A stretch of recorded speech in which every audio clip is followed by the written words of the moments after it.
and how. Things are changing, yet not changing, in Kolkata city. From my spot on this dome, there's so much I can see. All those tales I'll tell you now. Ready? 1, 2, 3.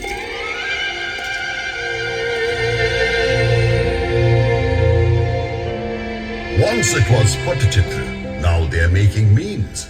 My age is 3 or 400, with 1,000 themes. But though the girl's a decent sort, who knows what she'll say or not. So I thought I'd come myself, we'll make a perfect team.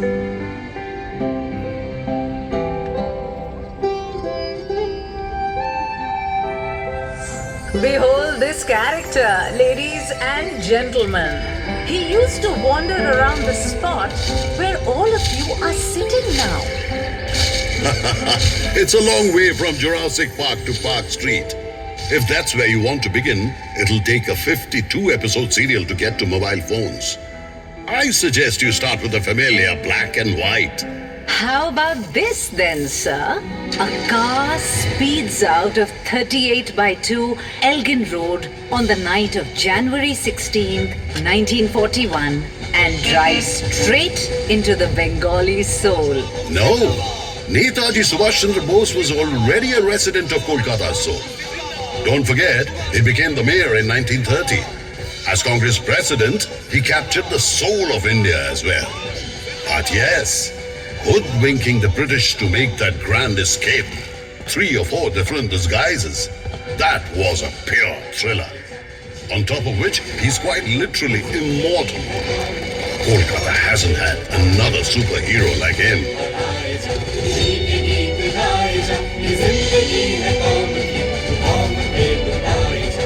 Indeed. Perhaps you would care to tell me then who Kolkata's greatest villain is? In that case, I'm going to name someone who has no name.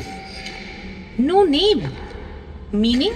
Over 6 months in 1989, an unknown person murdered 13 homeless people sleeping on the streets at night. The media named him or her the Stone Man. Ugh. Imagine starting with something so morbid. If you ask me, I think the greatest villain is Amitabh Bachchan. Amitabh Bachchan? Why? Isn't it obvious, sir?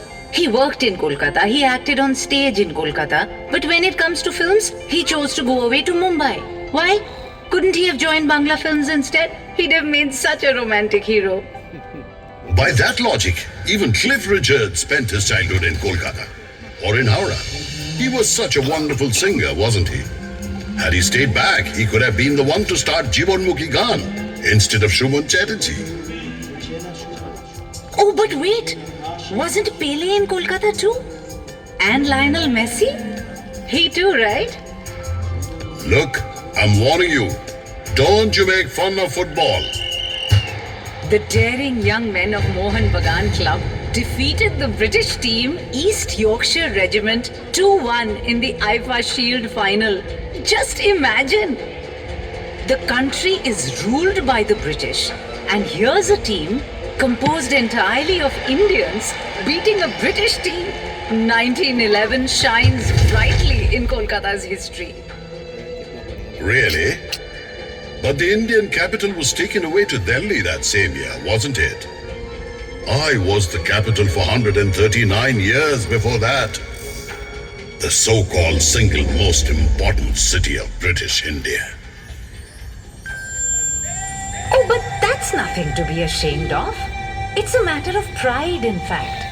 The British just couldn't take the heat of the freedom movement in Kolkata anymore. So they decided to break Bengal into 2 halves in 1905. Lord Curzon was so rattled, he wrote in a letter that steps must be taken to dethrone Calcutta from its place as the center of successful intrigue.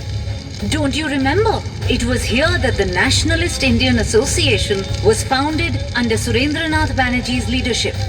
The All India National Conference was set up here too, which gave birth to the Congress. No wonder the British used to call Surendranath Surrender Not. And they failed. They couldn't even partition Bengal as they had planned because of all the protests. Yes, that is why they shifted the capital 6 years later in a fit of rage. But you know what this proves? That you're a pulsating city, a living city, a city that raises its voice against what's wrong. Right. Which would one day be mockingly called the city of processions, and even a dying city. Never mind. People call you City of Joy too, don't they? And isn't it true that in the British era, you were known as the second city of the empire? Your place was just after London's. Oh, that was only for money. Tax collections and jute sales alone yielded millions of rupees for them. I don't understand you, sir. If Kolkata is criticized, you seem the angriest man on the planet. But when it's praised, you're the first to say nasty things. I think all you want is an argument. Arguing is in my blood. Do you know why the first censorship laws in India were made? Well, let me tell you. When Girish Ghosh set up the National Theatre in this very city in 1872, his first production was Dinabandhu Mitro's Neel Darpan. 3 years later, the group was touring the entire country. The play was being staged in Lucknow that evening. There was a scene in which Indian peasants begin to beat up the brutal indigo plantation owner, with good reason, of course. Do you know what happened then? The British soldiers in the audience went on a rampage on the stage, destroying everything. The very next year, when the Prince of Wales visited Kolkata, the group promptly staged a satire about the grand welcome he was accorded, followed by another one about the cruel police commissioner. That was it. It was time for the dramatic performance act, the censor's sword. If you're sensible, you'll be censored, my dear sir. Look at James Hickey. He published India's first newspaper from this very city, the Bengal Gazette, in 1870. Do you know, he even printed articles mercilessly criticizing the activities of Lady Hastings, just like all your little magazines nowadays, which denounce the establishment constantly. These protests, this venting of anger, this mocking of the authorities, all of this must be boiling in your belly all the time. No wonder the people of Kolkata have such bad livers. There's nothing wrong with our livers or with our cantilevers. Howrah Bridge is a cantilever bridge, isn't it? It's been there since 1943, in perfect condition. I have to agree there. Thousands of cars, buses, trucks have been driving across it every single day, but not a dent anywhere. And I can never get over the fact that this is a bridge without a single screw. That explains why those who have a screw loose often climb to the top of the Howrah Bridge. But my God, can you imagine the view? Oh, please. Are you seriously asking me?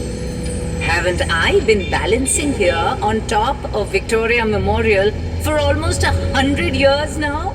Have you any idea the things I can see? Couples in love, people up to no good, experimental art in the Academy of Fine Arts, all the money being blown up at the racecourse.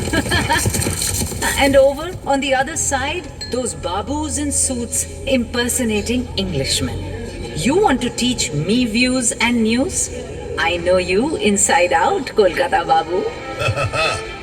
Not only do you know me, I'm certain you've been infected by me too. I mean, look at you. Sometimes you spin madly up there when it gets gusty. Other times you're an old lady with gout rooted to the spot. Why, even this building you're so proud of is sometimes dismissed as a mere copy of the Taj Mahal. And wait, wasn't it blacked out with cow dung so that the Japanese couldn't bomb it? Cow dung.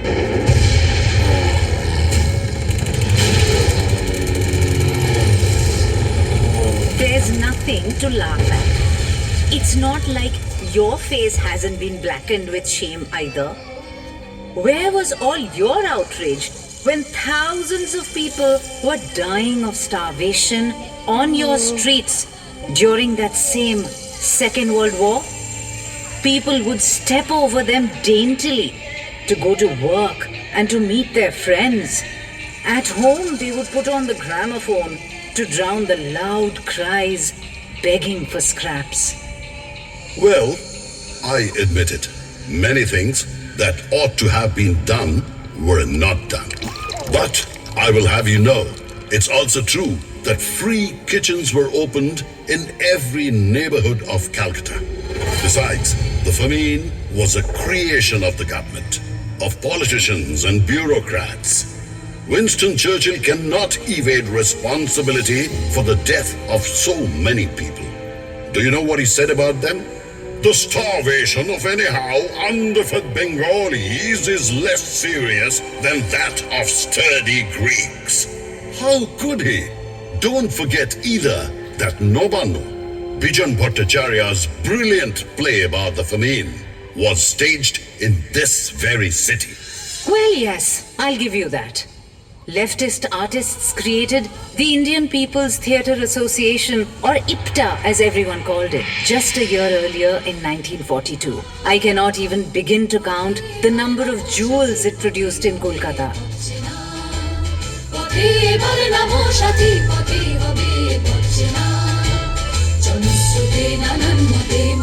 Novanno was just one of them.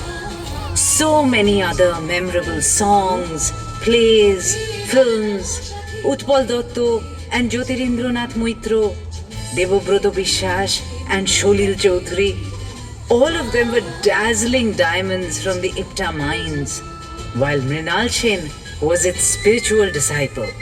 So inspiring, using art as a weapon to transform society, to galvanize thousands of people with excellence and passion. It was like the chariot leading a magical revolution, traveling tirelessly. The famine of 76, known as Chiattor Monontor, which took place about 170 years before the one of 1943, was man-made too. That one was also created by the British, who were cruelly squeezing people for taxes and sowing opium and indigo in rice fields. Then too, millions of helpless people perished right here in my arms. What could I have done? I only watched in silence. If only there had been an IPTA then. You are a strange one, sir. Sometimes you were wide awake, and then at other times you seemed fast asleep.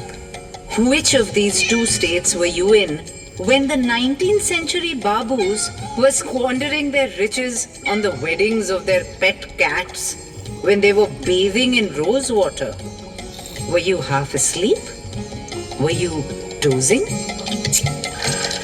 আমারে fraud করে প্রাণ কৃষ্ণ কোথায় গেলি আমারে fraud করে প্রাণ কৃষ্ণ কোথায় গেলি I am for you very sorry I am for you very sorry আমার What do you know of it? I had so much fun.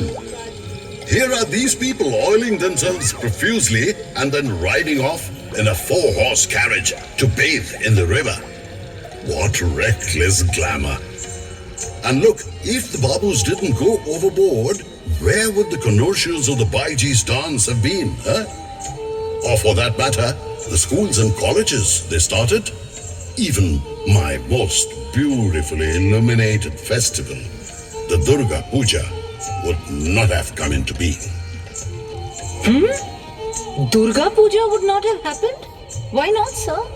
Obviously, you don't know that it was Babu Nobu Krishna Deb of Shobha Bajar who donated large sums of money to set up madrasas, to build roads, to have musicians brought in from all over the country for elaborate concerts. He not only participated in the conspiracy against Siraj-ud-Dowla in the Battle of Plassey, but also organized a magnificent Durga Puja to commemorate the victory. This was the event which put the Durga Puja so prominently in our calendars.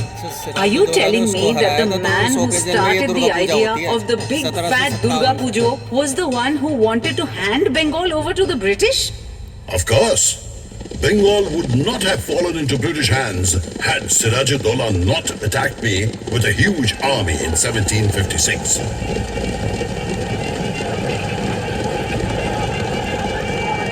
If he had not pounded the East India Company's forces into submission, the British wouldn't have dared declare war on a Nawab. I feel they would still have declared war. Just that the proper nouns would have been different. They're not a race to give up without taking control. The wheels began to turn as soon as the company's agent, Job Charnock, moored his boat here on August 24th, 1690, amidst torrential rain, and your history began to take shape. What you said is wrong on not one but two counts. Firstly, Kobi Konkon Mukundaram had written about me long before Charnock came into the picture. In fact, I was present even earlier in Bipradash Pipilai's Monoshamongol verses of 1495. Shabur Nurai Chaudhury's family were the zamindars of Calcutta well before the advent of the British. So, my history does not begin there. Secondly, can you say things necessarily took a turn for the worse with Charnock's arrival? No, you cannot. Ram Mohan Roy put an end to the practice of sati, but would he have succeeded without the assistance of Lord Bentinck? Would Michael Madhusudhan Dotto have changed the direction of Bengali poetry had he not read Milton? Would Bankim Chandra Chattopadhyay have written the first novel in Bangla if he had not been familiar with Walter Scott?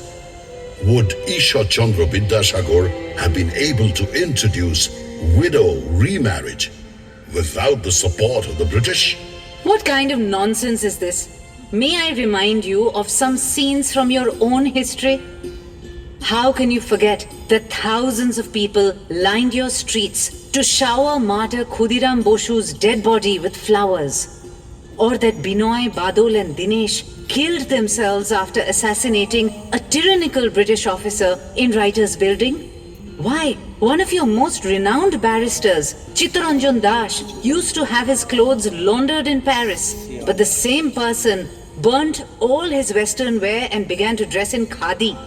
The man he defended successfully in the Alipur bomb case was none other than the poet of patriotism, Aurobindo Ghosh. For heaven's sake, sir, you are the city where the revolutionary organization Anushilon Shomiti was born.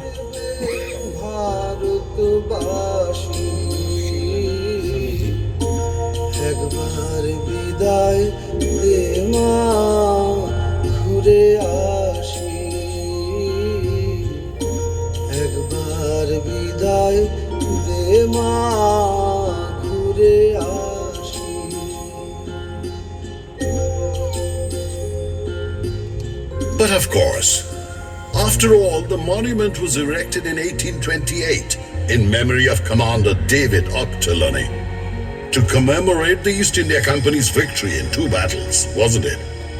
But just imagine, its name was actually changed to Shahid Minar in 1969 when it was dedicated to the martyrs in India's war of freedom. You don't have to be so angry, though. I was only wondering. You know, this is armchair punditry.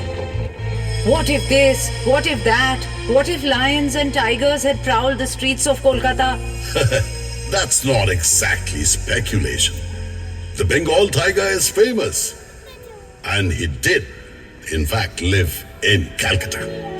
He took charge of Calcutta University in 1907, 50 years after it was established in 1857.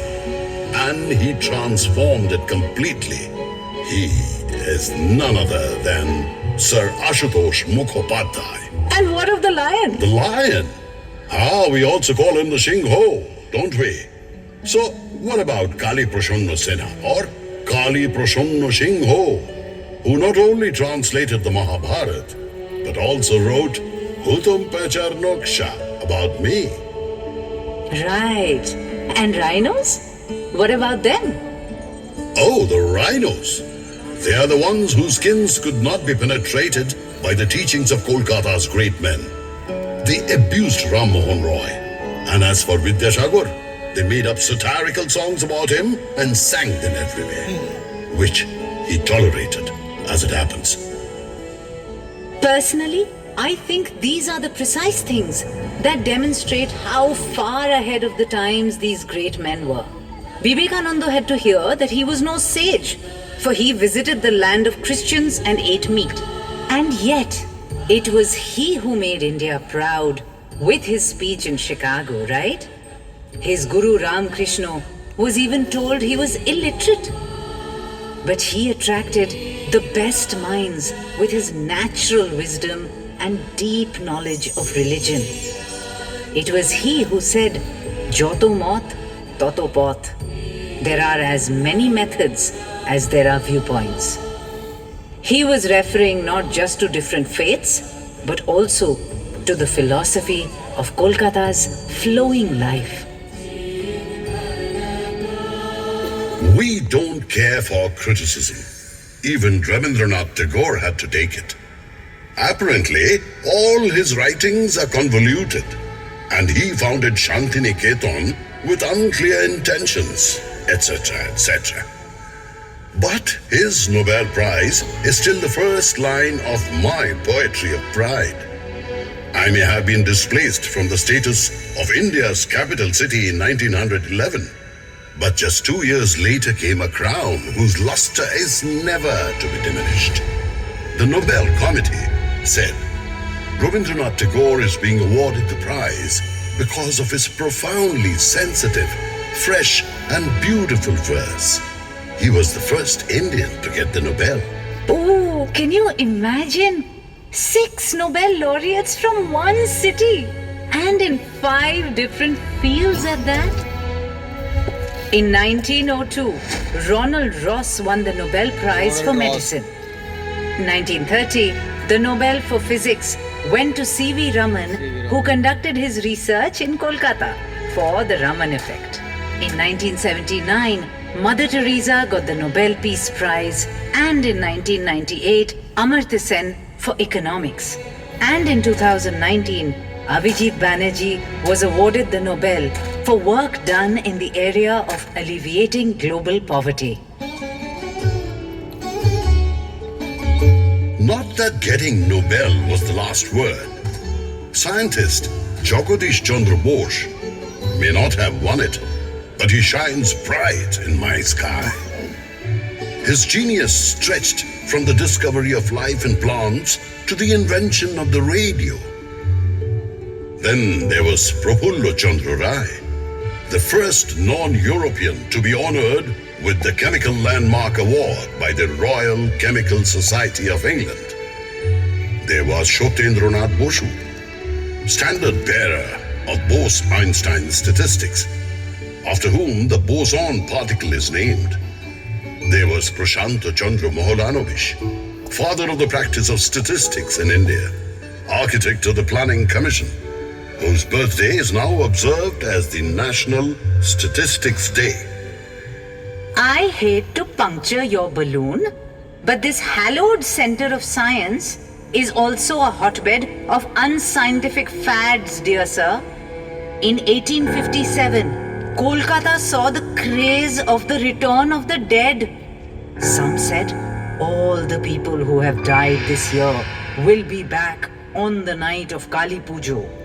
Others claimed, no, all those who have died in the past 10 years will be back on the 15th day of the month of Kartik. There was a commotion all over the city. Many people began to wait for their dead relatives. Songs were composed too.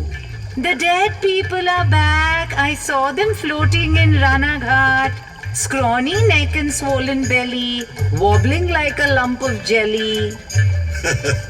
Guilty as charged. The 1979 rumors were no less sensational. The American satellite Skylab was going to collapse any day. People kept staring at the sky. Many of them actually walked around in helmets all day. Well, some pieces of Skylab did fall. But that was in Australia, in and around Perth and some other places. Nowhere near Calcutta. Oh, yeah, but the madness I remember best was when Ganesh began to drink one afternoon in 1995. Temple Ganeshas, calendar Ganeshas, hole-in-the-wall Ganeshas, no one was left out. Apparently, they were all drinking milk as though their lives depended on it. Everyone ran headlong to their nearest Ganeshas with milk.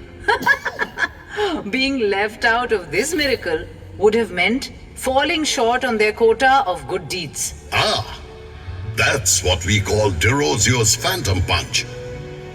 Do you know him?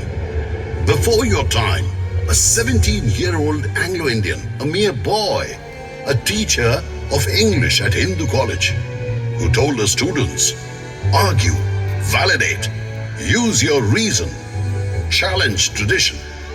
And his students, well, it's better to call them disciples, fanned out far and wide as young Bengal, trying to reform society. This too happened in Calcutta.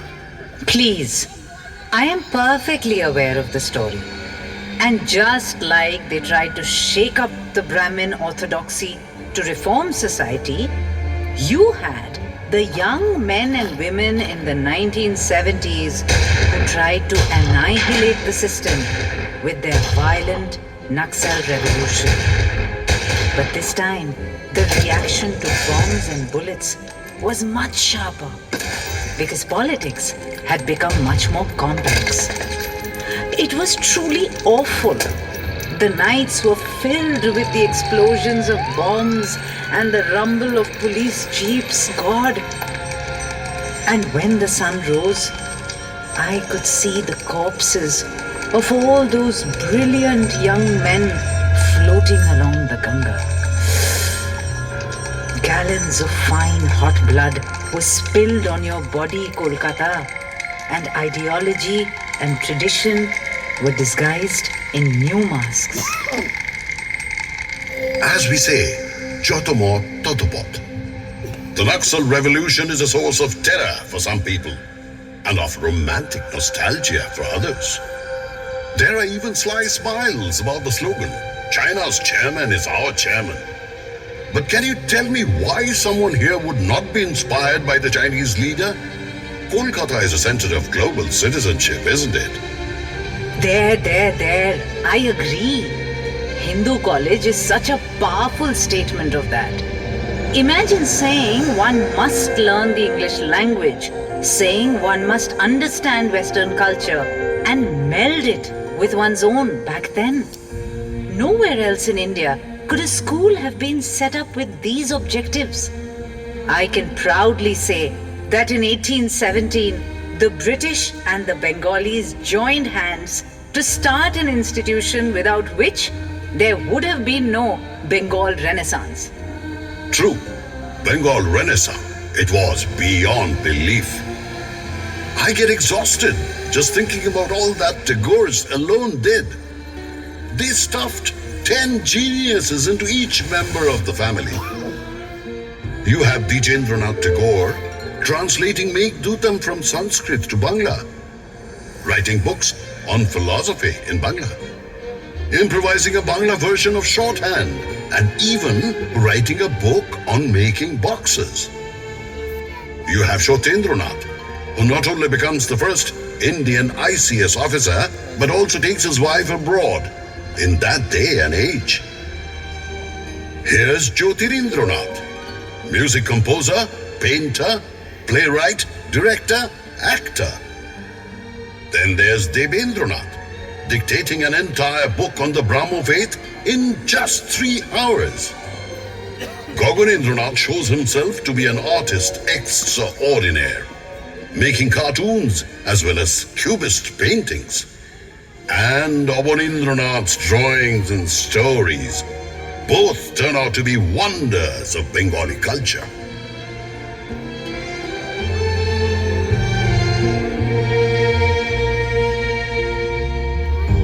My heart is with the Rays.